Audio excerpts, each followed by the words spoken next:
Oh,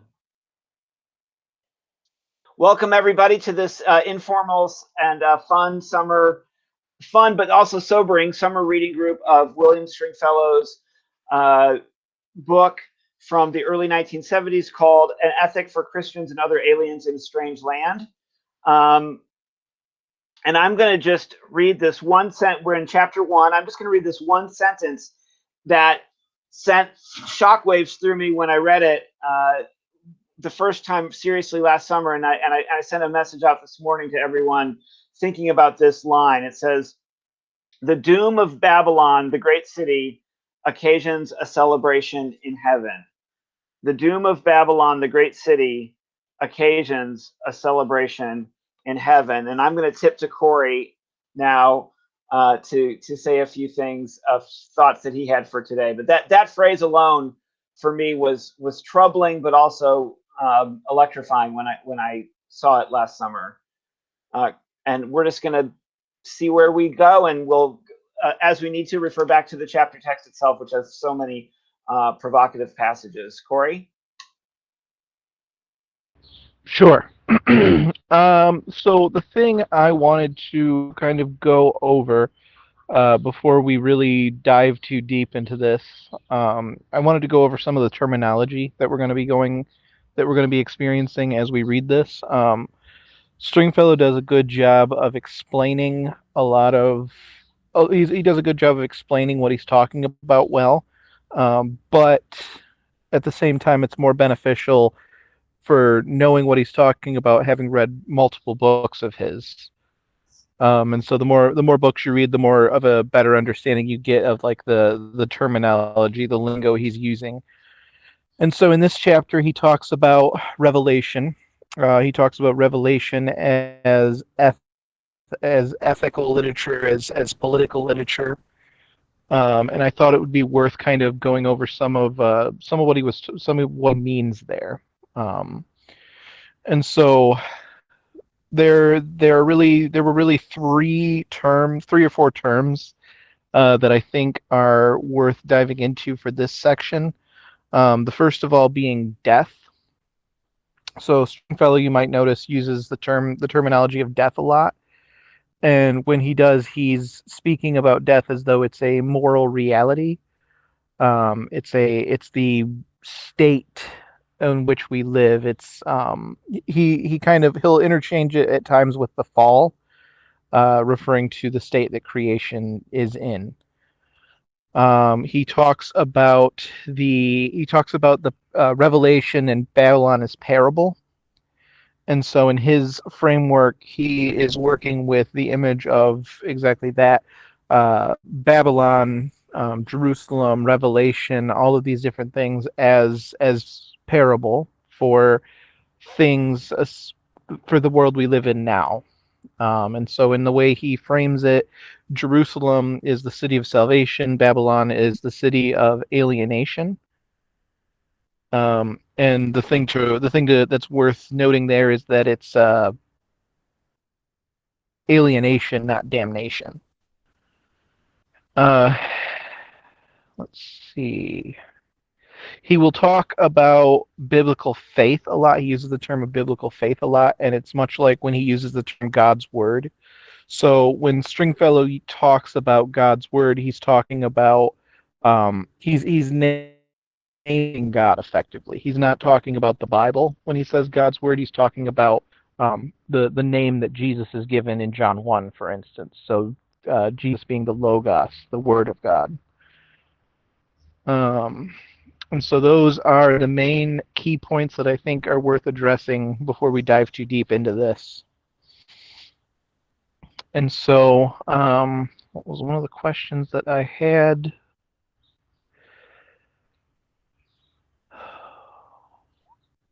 Yeah, we can just kind of dive in, and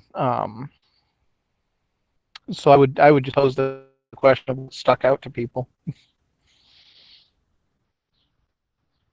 So I dropped into the chat some of those terms that Corey just went through. I took notes as he was talking, and I've been over the last several years taught to read Revelation as parable, which is a very liberating way to read Revelation, right? So and not to read it as predictive of.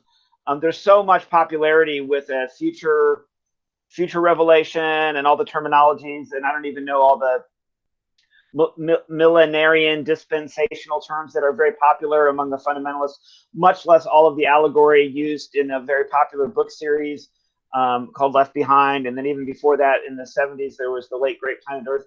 And so there has been, I think, almost a kind of a revelation industry that is so counter to what I think the book is about. But through a teacher called Brian Zond, who's a pastor and an author, through reading Brian Zahn and then definitely reading Stringfellow, and then just talking it over with other, lefty and progressive Christians, I've been able to really adjust my lens on Revelation to where I'm not intimidated by it even slightly. And as Barb knows, I don't know if anyone else, Dick knows this too, Heidi does too, I know, that I'm really into science fiction. And so having had a background in science fiction makes it a lot easier for me to read Revelation as a parable, but I would also read Genesis, as parable. So much of the Bible I read as instructive parable.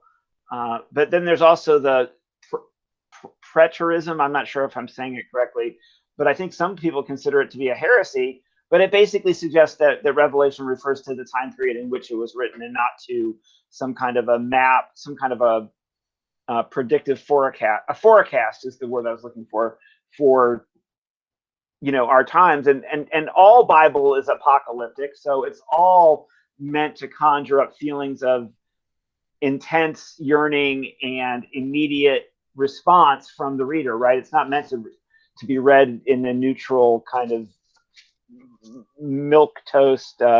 Lukewarm would be another. It's not meant to be. There's I think a passage in Revelation that refers to us not being lukewarm. Dick, you need to unmute yourself. Go ahead. Okay. If Revelation in Stringfellow's thought is all parable, then is it not preterism? I'm okay. I would say so. Remind me the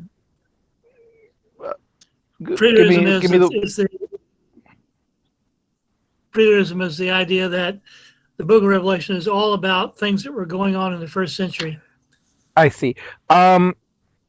Yes and no at the same time. So both and, that classic answer. I would say that because in the way Stringfellow frames it, it's always relevant. It's always contemporary.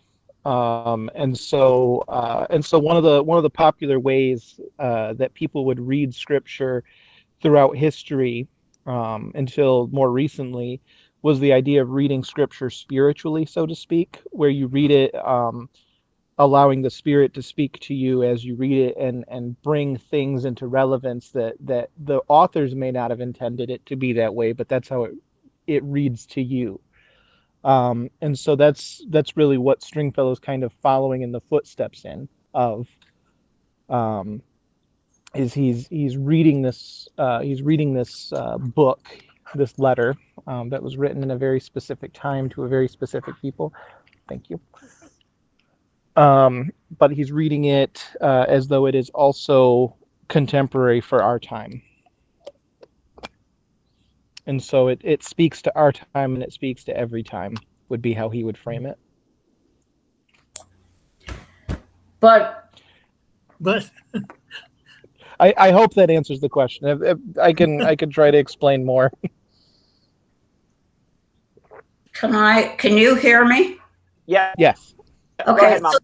So Stringfellow wrote this in 1973 with the idea it was all about what was going on in the United States in 1973. We're reading this in 2021, and I think we're going, oh my goodness, it's all about what's going on in the United States in 2021. And I a little bit get the idea it's all about what would be going on in many nations in many times. It's not specific to 73 or 21. He's certainly calling out Babylon as the United States. And since that's where we live, that's presumably what's most relevant. But it's not just about 1973. And when Babylon takes on these characteristics, I think Stringfellow is saying, I mean, on the very next page after the quote I read before, that there's a rejoicing in heaven. He also says the destruction on the top of my page 26, the destruction of the nation is somehow associated with the salvation of the world, in which Babylon's doom is accounted as a sign of sovereignty of God over the nations and over humans. And so throughout history, nations have been temporary, but God, as we define God, and maybe we don't all quite do that the same way, but God is a benign sovereign, a loving and forgiving benign sovereign, does not rise and fall as empires do. And I think for people who are reading the Bible as dispossessed, dislocated, diasporic, people who are, what did Howard Thurman say? People with their backs against the wall. If you read the Bible like that, this is very encouraging literature. But if you've been taught your whole life that the nation is Zion and that it's the anointed new Israel and that we've wrapped the cross in the flag and the flag in the cross, I think this is a really disturbing book for people who've been taught to read the Bible that way. And again, I found it shocking when I first read it, because he said it out so plain, it's in such plain language. But I believed him. I mean, I found it to be somehow comforting at the same time. Ethan, you want to jump in? Sure, I have some different thoughts.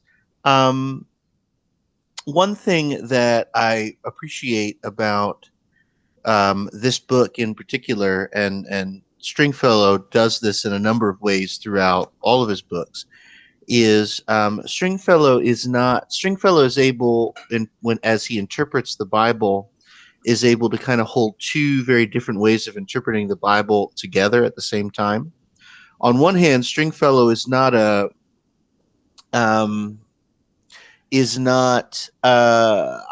put it this way, is not a fool. He understands that the Bible, is that there are historical critical ways of reading the Bible that, and that the books of the Bible have histories and ways they're constructed, and he's not interested in hiding that or kind of sweeping that under the rug.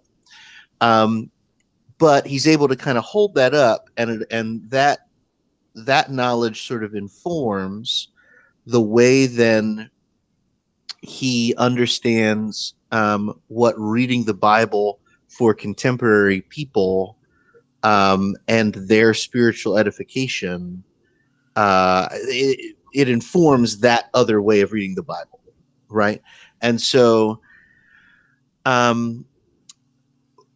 it's hard. The question, what does Stringfellow think the book of Revelation is about, is kind of an odd question, because it's not that it's a bad question. It's just that it's a hard question to answer really, really clearly, because what it's about is, well, on one hand, it's about whatever the author intended it to be about, but perhaps in a deeper and more truthful way, it's also about God's relationship to creation, which is God is really who has the authority over creation.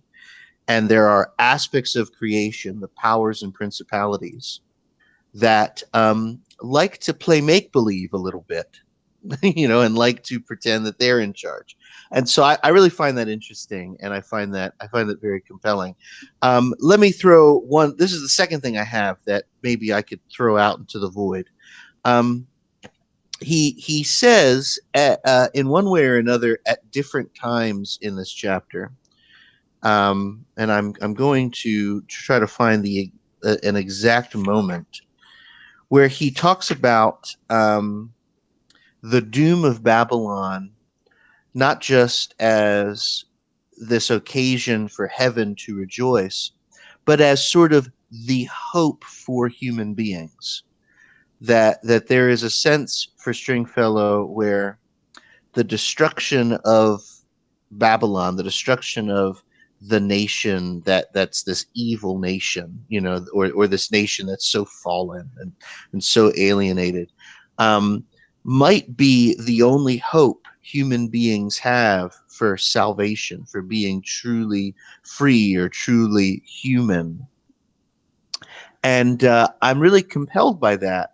But it also makes me wonder what it means for us, who are human beings, protected by Babylon. If we are to take Stringfellow's word, like human beings who are reared by Babylon, educated by Babylon, our property is in Babylon, our children are in Babylon. Like those are the things that I'm thinking about, because I tend to think Stringfellow is right about a great many things. And so what would it mean for us if our humanity can really only be freed if this all falls apart? That's something that I think a lot about. Do you have any thoughts about that? Do you want to share? Truthfully, I have only a few very vague thoughts about it.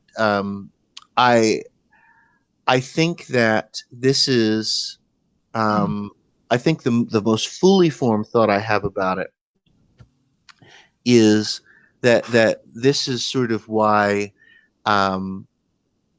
this message is a good message for the vulnerable and the poor, and a kind of not as good message for maybe folks who have a lot more to lose. Stringfellow talks like that a little bit actually in this chapter 2, where he talks about this is like in like the second or third page of the chapter, moral poverty. He mentions moral poverty. Moral poverty threatens, for instance, the prosperous more than the economically deprived, because the affluent have more at risk, both materially and psychically, in any social crisis, which I find very subtle and very nuanced, because what Stringfellow is ultimately talking about is, with the doom of Babylon, is sort of this this end of the things that kind of perhaps might make up my family's life, or many of our, certainly not all, but many of our family's lives. And maybe that might have something to do with the call to die, to die with Christ, right? Maybe, I don't know. I can interpret it very spiritually, but I don't know. It's a hard word, is perhaps what I'm saying the most. It's a hard word.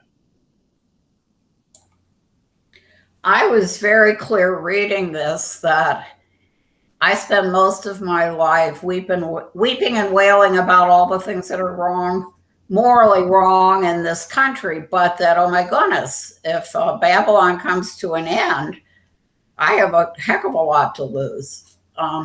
It was just very clear. It's like, where would I be personally rejoicing at the end of Babylon? Probably not, because it is the source of my entire life on earth, is whatever.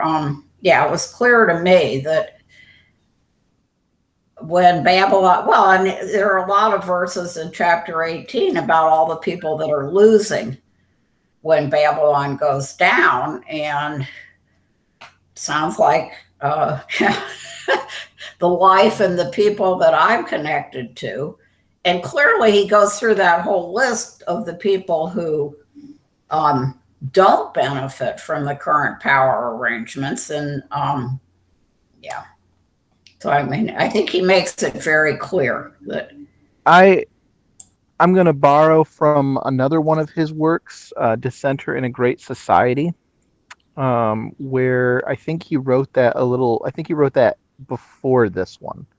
Yeah, 66 was when he wrote 66. Dissenter. So during the height of the civil rights movement, just before MLK was assassinated, um, he in that book talks about, he uses this language of the day of wrath is how he refers to it, and it being this idea of like this time when the people of color, particularly Black Americans in this country, are pushed too far and like rise up en masse and begin to like take back the power, which involves like, you know, racial murders and things like that. So in the framework that he's envisioning, so like radical, very radical Black Panthers rising up and killing white people being the idea.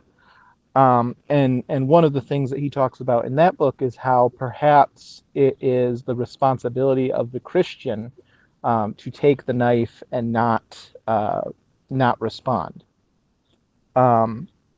And so the metaphor that I might use then for this image of Babylon falling and it being the sign of rejoicing in heaven, would be the thinking back to the Nat Turner rebellion.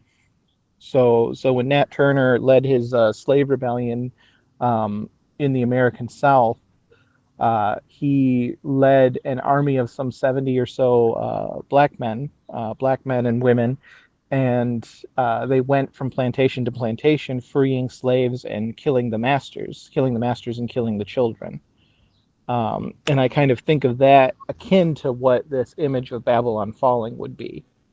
That the children, so thinking of the children in particular, the children of slave masters,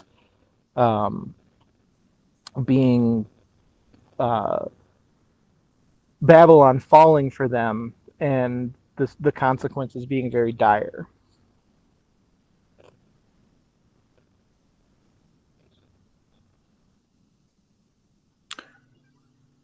I'd like to just say one more kind of thing about that to just sort of draw a thing with all of that. Not that Stringfellow is one to sort of make up that there's a kind of a physical world and a spiritual world, or an inward world and an outward world. He wants to draw them together.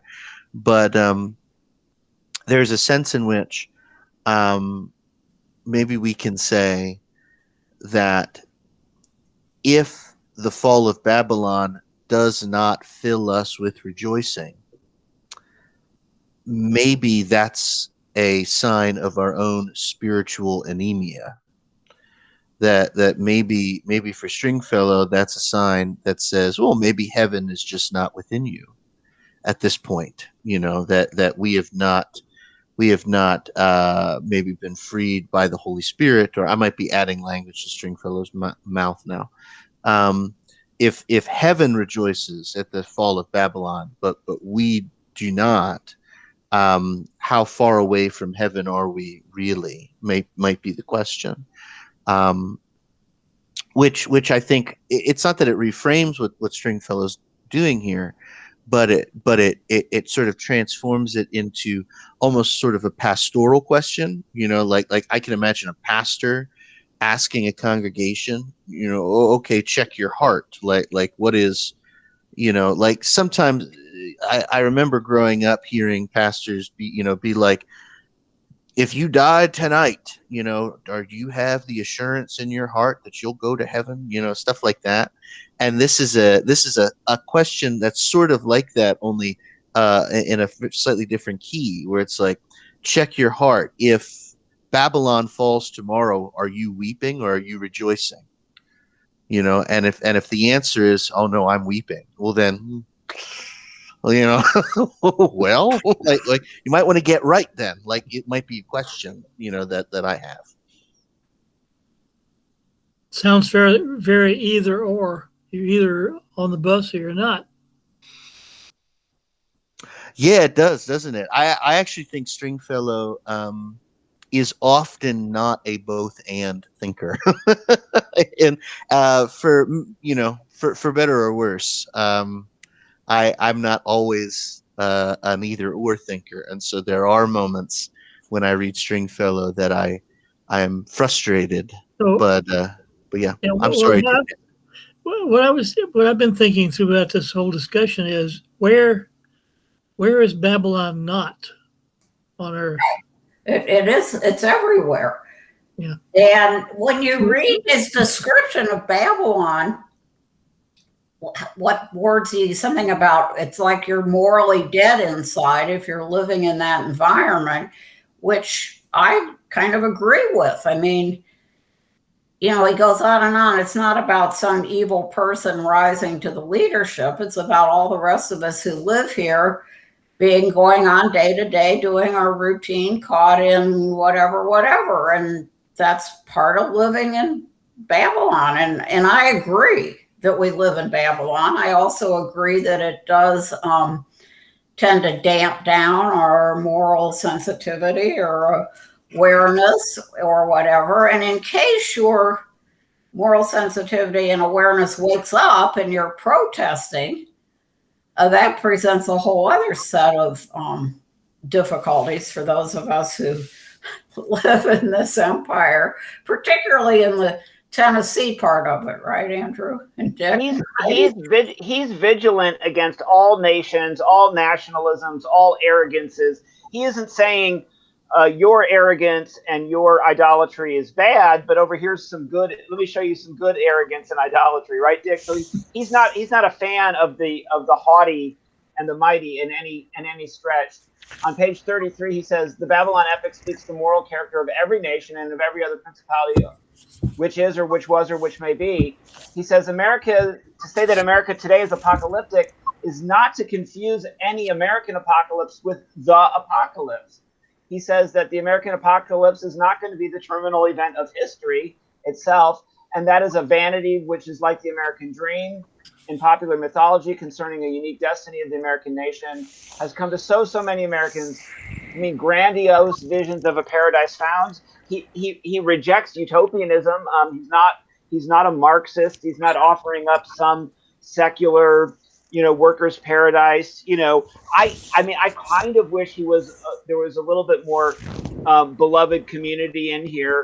To use the phrase made popular by Martin, but he's writing in the mood of his friend Daniel Berrigan, being a federal, most wanted list, the election of Nixon, the bombings continuing in Vietnam.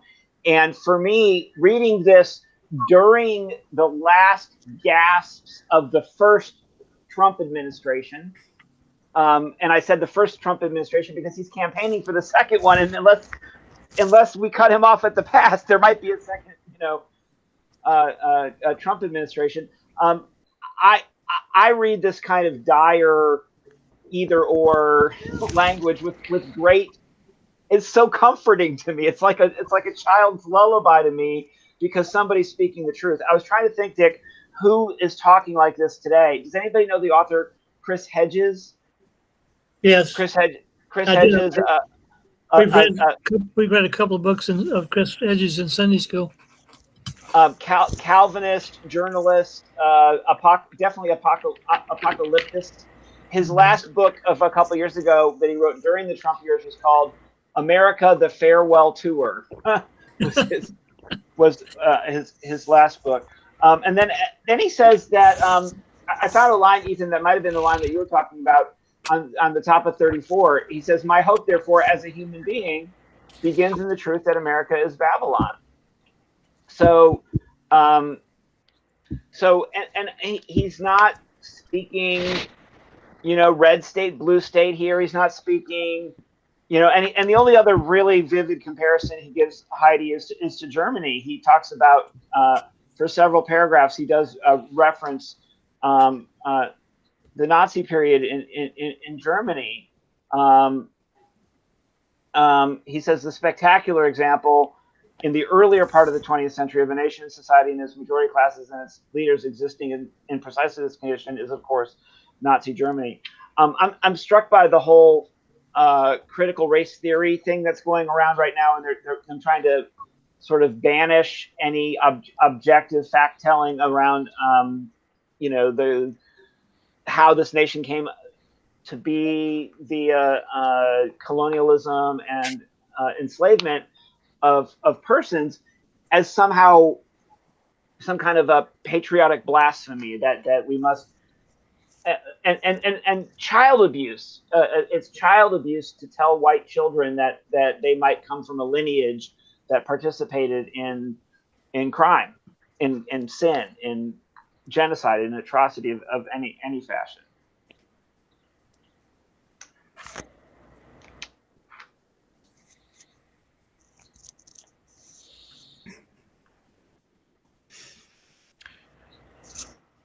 I think it's worth beginning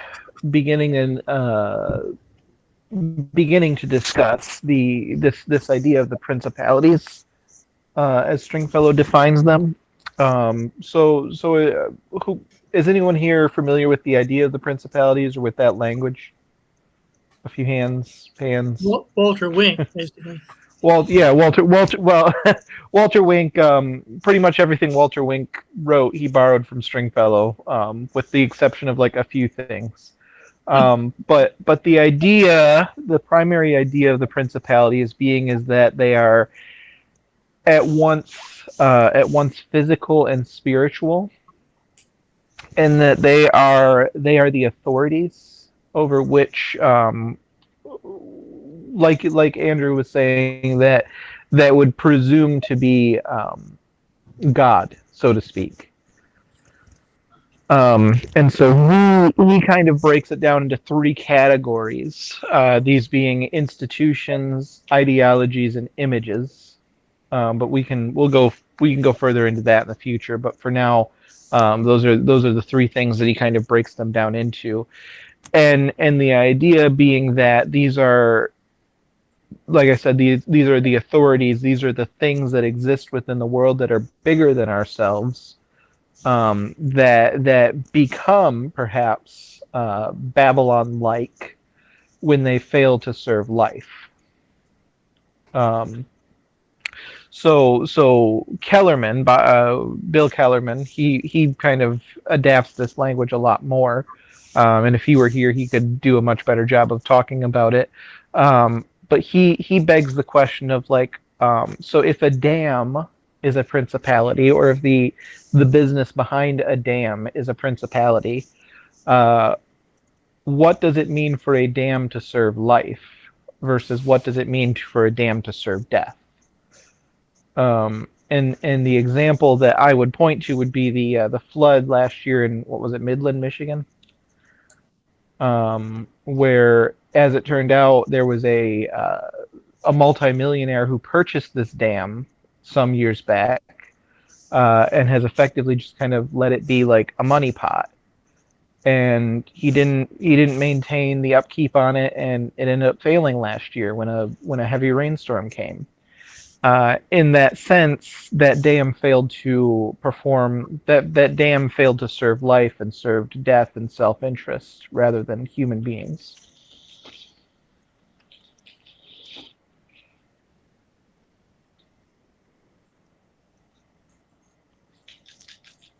I was thinking just yesterday about the pipeline, because they were protesting the pipeline up in Minnesota, and there's all these other pipelines, happening. There's one in Memphis, and so often, and years ago, Corey, Bill, I wish Bill could have got on today. He's probably got exhausted from his other Zoom that he told me he had, but we were protesting a trash incinerator in the neighborhood.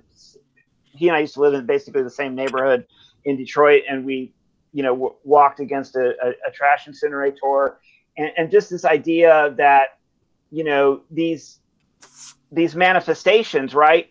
I mean, Dick and I did a couple session, and a couple of the people on the call that's not Corey and Ethan are from the rest of us are from another Sunday school class that meets here in Cookeville. But we talked for a couple of Sundays, right, Dick, about Walter Wink and the principalities, and Dick was often, I think, wanted to be a little less pessimistic than than I did, mainly to remind us that because God is sovereign over all of these principalities, and that therefore they can be redeemed. And I'd like to think, the church and other institutions, but I just am coming out of a run where, for better or for worse, I've come up on the gear. I've scratched my knees, on the edges of these institutions in such a way that I recognize Stringfellow's indignation in my own perspective. But yes, I mean, should these, like the road thing, Bill Lee, the governor of Tennessee, anyone else, my fellow Tennesseans, jump in and help me out. Bill Lee basically said, I hate the federal government. I hate Joe Biden. I don't want any of this money, but please fix, if the money's going to fix the road, if it's not going to fix a person, like healthcare, I don't want your money for healthcare. But if your money's going to fix a road, I don't want your money to help these immigrants. I don't want money but if it's going to fix a road, but there seems to be this, this recurring argument of whether or not the institution of the state can be benevolent or not. And right now, I think a person could misread Stringfellow. Dick, help me out here. Couldn't you misread this book if you didn't know all the background, almost as a right-wing treatise too? Because I think that a lot of that language of the collective institutions being weaponized as adversarial is coming from the far right, not from the left right now. I mean, and that we're trying to redeem. You're shaking your head, Corey. Come on, disagree with me. I just see more people, more progressives, trying to redeem the institutions of government right now, at least in the discourse. Than Heidi wants to say something. Heidi? I want to say something to the example of the dam. It is not such a clear-cut thing, a dam. It either destroys or provides water for so and so many people. In the building of it, so much is already being destroyed. I don't think Stringfellow was an environmentalist at all. If he uses that example, I don't know. I'm speaking from just reading a summary of his first chapter, so I don't know. But that's if you read the history of dam making in Tennessee, and you learn about the communities that are at the bottom of these waters, let alone, all the plants and the animals that had to die because this dam was built. So it's not that simple, I think. Yeah, that was Kellerman's example, but yeah, that gets into the whole nature of like how the principalities are chaotic, in that they're all vying for power, so to speak. And maybe there's some degree of like working together amongst them, cooperation. That's the word I'm looking for. But at the same time, they're all also self-interested. I want to ask about Stringfellow talks about God created the powers and the principalities, just like God created everything. And God said, and it was good. And yet when we read most everything we read about the powers and principalities, you get the idea that they're a huge problem in terms of, I don't know, living a life of love, whatever. So how do we put all that together? The powers and principalities being created by God, and all the trouble we experience with the way they behave in our world or whatever. Well, he talks about the fall, Mom, and he's not talking about like it. I like his language because he's not talking about, the fall means that you have bought too many, shoes or books or pints of ice cream. Or he talks about the fall as a collective reality. At the end of the preface, he said, "How can we act humanly in the midst of the fall? How shall we sing the Lord's song in a strange land?" And but he definitely diagnoses the problem as being a part of the fall. And he says, this was in the preface, which we read for last week, most Americans are grossly naive or remarkably misinformed about the fall.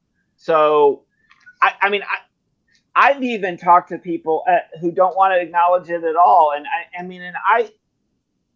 I'm not into like, shaming for its own sake. I mean, that's, can be very toxic. Religion can be very toxic, right? If we're like going around, well, it's, Adam sinned and blah blah blah. Like, I mean, it can be weaponized in purity culture and a whole lot of other ways that I don't find redemptive at all. But I think he's talking about our collective relationship, with. I think Heidi's example is excellent. Creation, the environment, creation care is a great example of a way in which we're living out the fall, and not it's good. God made it and it's good. If it was so good, we wouldn't be crapping on it so much.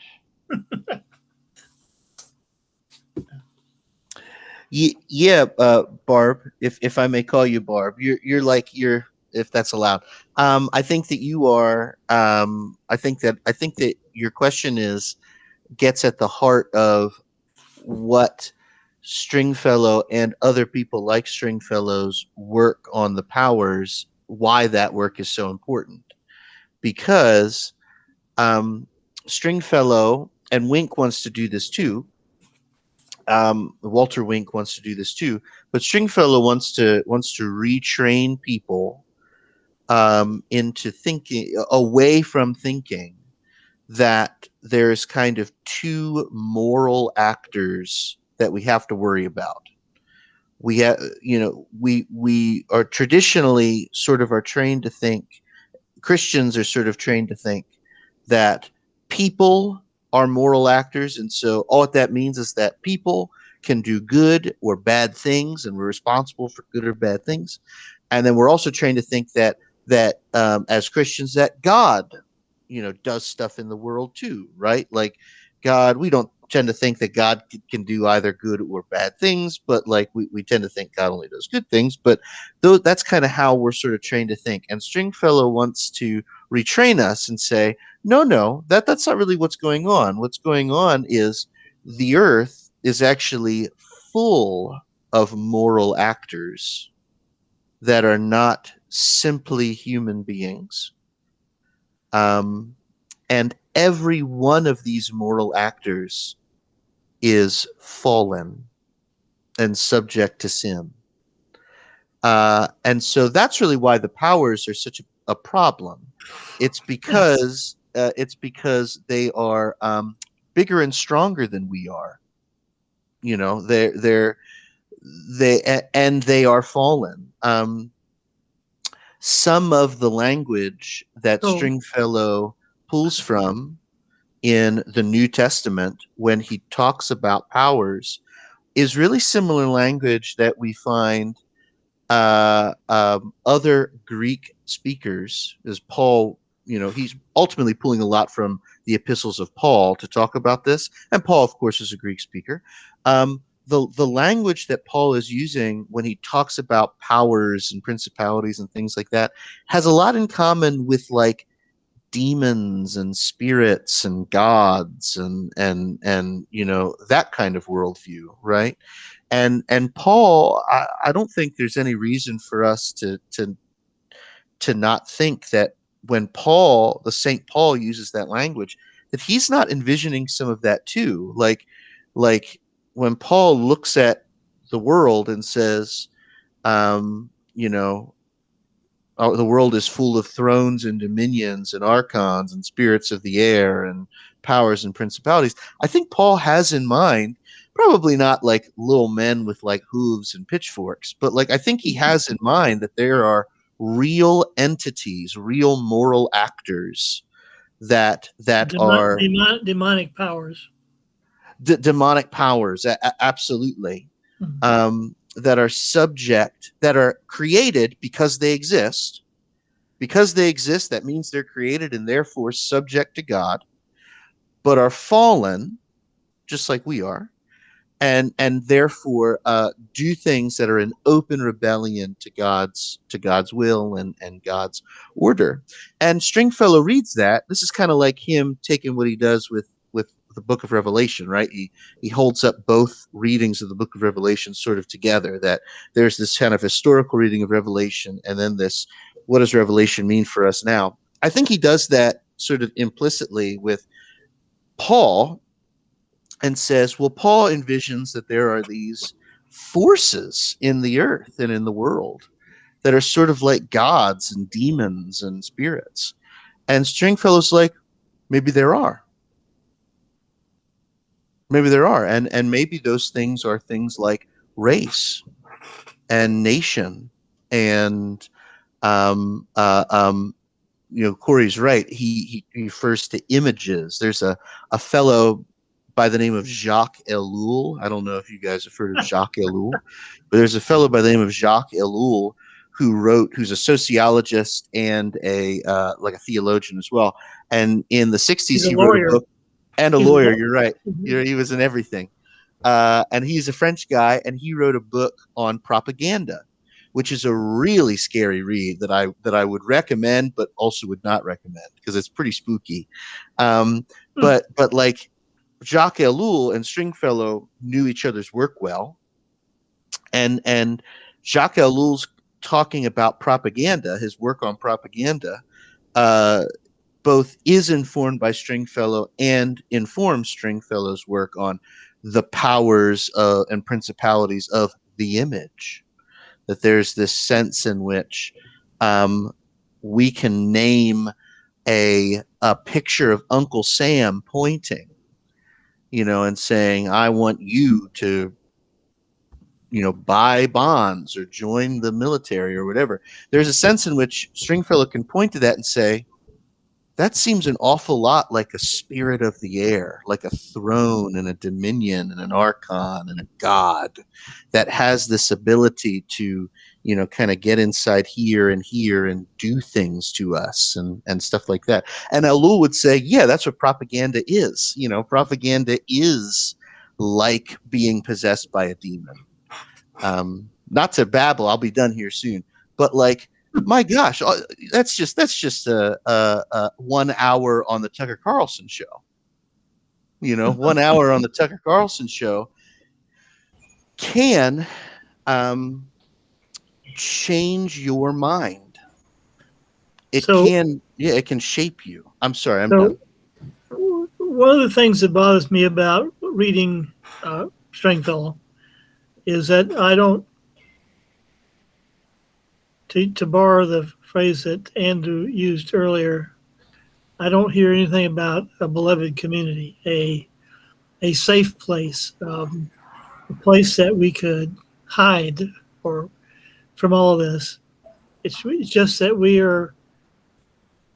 It seems that in his writing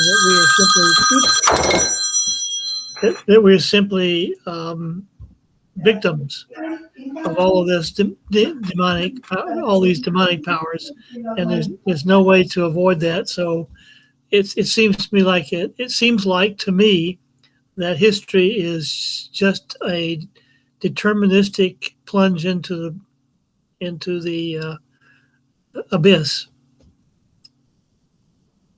when I read Stringfellow or Ellul.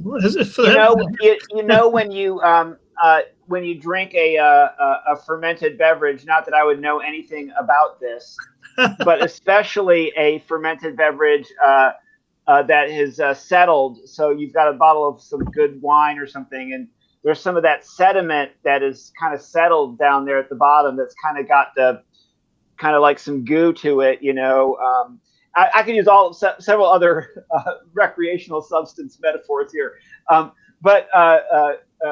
and Ethan, I don't know, maybe don't know this about me. I'm in recovery, so I don't do a lot of that anymore. So, but there's that goo at the bottom, and I would probably, swish it around and get, I eat the peel on the potato, right, Dick? So some people, when they have a baked potato, they leave the peel on the plate. I eat the peel. I think if you scrape the bottom of this text, you're going to find that in him. And in that, when that Psalm 139, I mean, that's a beautiful song. When he says sing a song in a strange land, he's not evoking a Muzak in Kroger. He's evoking the salt, the great blues of the Psalter. And even at the end of the chapter that we read for today, and we are going to wrap this up at the hour and come back next week. But if anybody wants to chit chat, we'll have I'll turn off the recording and we'll have chit chat. But at the end of the chapter, he talks about. I'll make sure I had the spot, and I think I've lost it. No, I think I've got it here. That the people, he's talking about what he calls the pagan idolatries, and he talks about rejection of the world. People who live in an otherworldly way renounce time, and they renounce the redemptive realm, and they abandon this world. So he says that in the very last paragraph of the chapter. Then he says, biblical faith, in contrast, acknowledges, describes, and reports the fallenness of time and history. Biblical faith discerns the ubiquity and moral potency of death, but bespeaks the recurrent transcendence of time within time, the transfiguration of common history. Here we go, Dick. The sacramentalization of life for persons, for nations, for all creatures in this world, so long as this world lasts.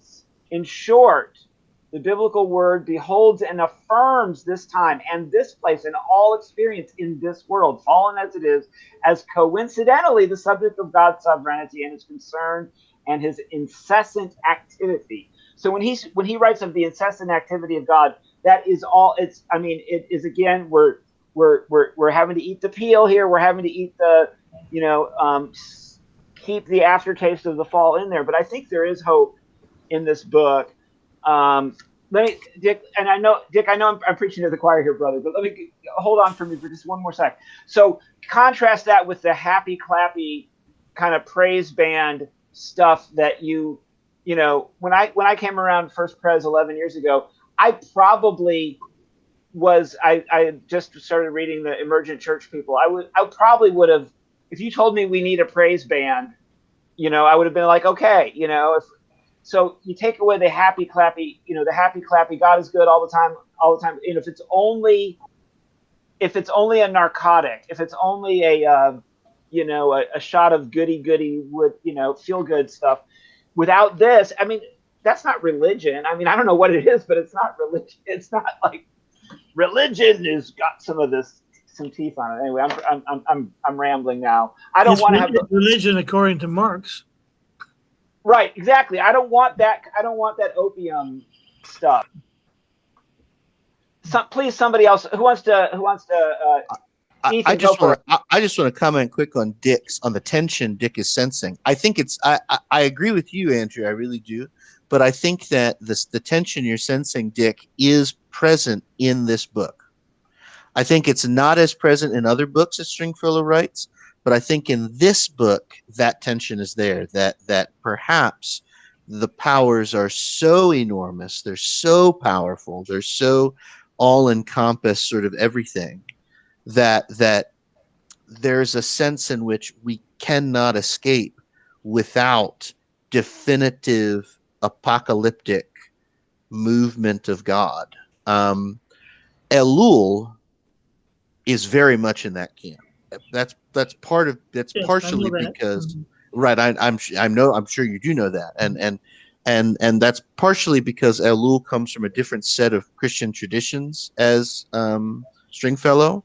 Elul is a French Reformed person, and Stringfellow is an Episcopalian, and so like for Elul, there's we're done. Like the only hope we have is Jesus comes back now, and then it's done. Stringfellow, there's some tension, but I do think that the tension you're sensing is in this particular book, that Stringfellow is at his most, I'm going to say, pessimistic, perhaps, in this book. Yes, it's been a long time since I looked at this book, and I read the first chapter this week, and I just said I don't want to deal with it. Yeah. It's too real. It's too real. It's going This on book right. Come on, Corey. Sorry. This book in particular is kind of like the Jeremiah book of Stringfellow. In that there is hope, but like has been said, you have to dig for it. You have to look for it. If you want more of the hope and more of the beloved community stuff, I would recommend A Second Birthday would be one. Suspect Tenderness, his book on Berrigan, would be one. Conscience and Obedience, and then his what's the one about Anthony Towns, Ethan? Well, that one's very sad, but it's called But Simplicity the end of Faith. the end of it kind of wraps around and comes back to the hopefulness. Yeah. Heidi, I think Heidi had a question. Yeah. I just wanted to, as you were talking about all this destruction, etc., I was thinking of God talking after the flood, saying he would never do this again,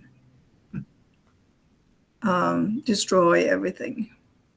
So destroy the principalities, if you will. Well, that's all the book of Revelation talks about is Babylon has fallen. Babylon has fallen, but the city of God goes on. Yeah. Okay. Yeah, it's not the most cheerful thing to read right now. We have been having so many discussion topics in our Sunday school class, and that have been very dark. So I got a message from one of our members. She found in On Being a talk by a Native American. I think it's a woman. I have to check it out, but I thought it would be a good topic for us. That this distance between us and nature, and this idea of dominating nature and not thinking about nature, as in when we talked about the dam, comes from our creation story. And that God said, what did he actually say in English? I only know it in German. So subdue the earth. Right. I don't think it's Subdue the earth and in German. So maybe it is. But anyway, in Native American creation stories, and I've taught those at Tech in my Native American seminar, there is much more of a symbiosis between the human beings and nature. It is, you don't have this separation, because human beings are part of nature. And this Native American author says all our problems with nature stem from this creation story in this, because we are so separate. We have to mow the lawn, all right? And I'm on a no mowing thing right now. So I feel like pretty soon I will have to mow, because it's getting so, I have to work with the grass. So anyway, so this is I was thinking of this distance between creation and us. And if we destroy the principalities, when you were talking, Barbara, I thought, well, we're going with it, whether we're good or not, But Dick, you reassured me that City of God is still around. Well, hopefully. I really hope y'all will stick with us and I will. The book is coming. I paid for it. So. Don't perceive it as a downer, because I've been trying to explain this to my mom ever since I was a little kid. I love sad movies. I love punk rock. I love the Book of Ecclesiastes. If it's real, if it's got, I love going to Mississippi to the blues sites. If it's real and authentic, it gives me joy. If it just kind of fake happy stuff, I'm superficial. Toxic positivity, I guess, is what it's called. I'm not a fan. I'm not a fan, and I think in the world that we're living, it's just. I think it's good to read sobering stuff, and I will continue to try to, for your sake too, Dick, to tease out the hope pieces, And I hope maybe Bill will get on another call, because Bill always can find the hopeful parts of these texts. Could I ask, you were reading a little while ago, and you mentioned the sacraments. Where is that in the first chapter? Yeah, so I was reading the last paragraph of the first chapter, and he says the last. I think it might be. I see it. The sacramentalization of life for persons, nations, and for all creatures in this world, so long as this world lasts. The recurrent translation. Corey, what does time within time mean?